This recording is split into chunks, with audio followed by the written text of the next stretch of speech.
Pourquoi faut-il que ce qui fait la félicité de l'homme devienne aussi la source de son malheur? Cette ardente sensibilité de mon cœur pour la nature et la vie, qui m'inondait de tant de volupté, qui du monde autour de moi faisait un paradis, me devient maintenant un insupportable bourreau, un mauvais génie qui me poursuit en tout lieu.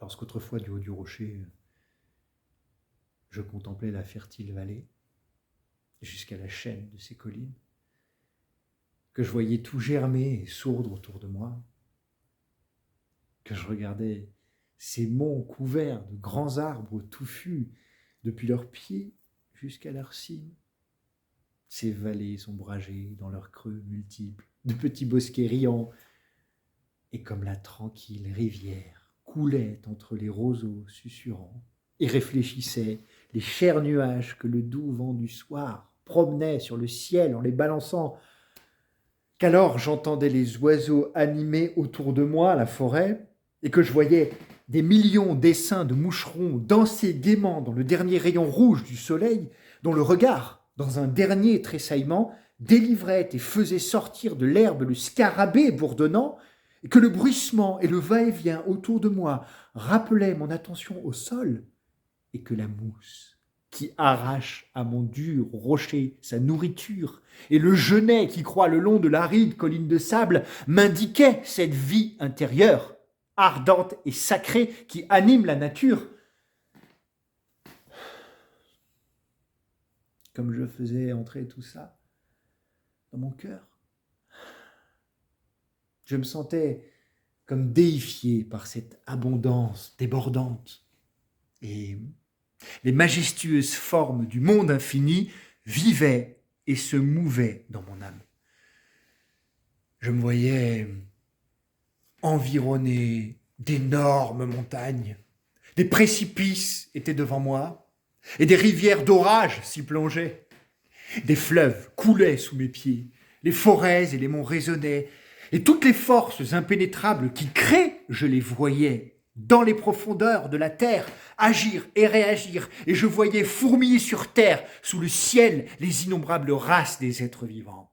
Tout est peuplé, sous 1000 formes différentes. Et puis voici les hommes, qui ensemble vivent dans leur petite maison, et selon eux, règnent sur l'univers. Pauvre insensé qui sait si peu, qui est si petit.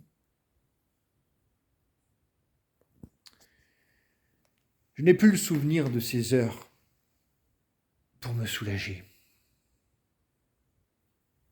Même les efforts que je fais pour me rappeler et rendre ces inexprimables sentiments, en élevant mon âme au-dessus d'elle-même, me font doublement sentir le tourment de la situation où je suis maintenant.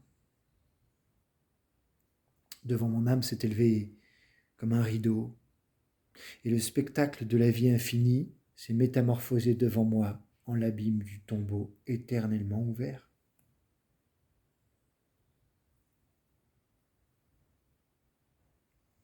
Ce qui me mine, c'est cette force dévorante qui est cachée dans toute la nature.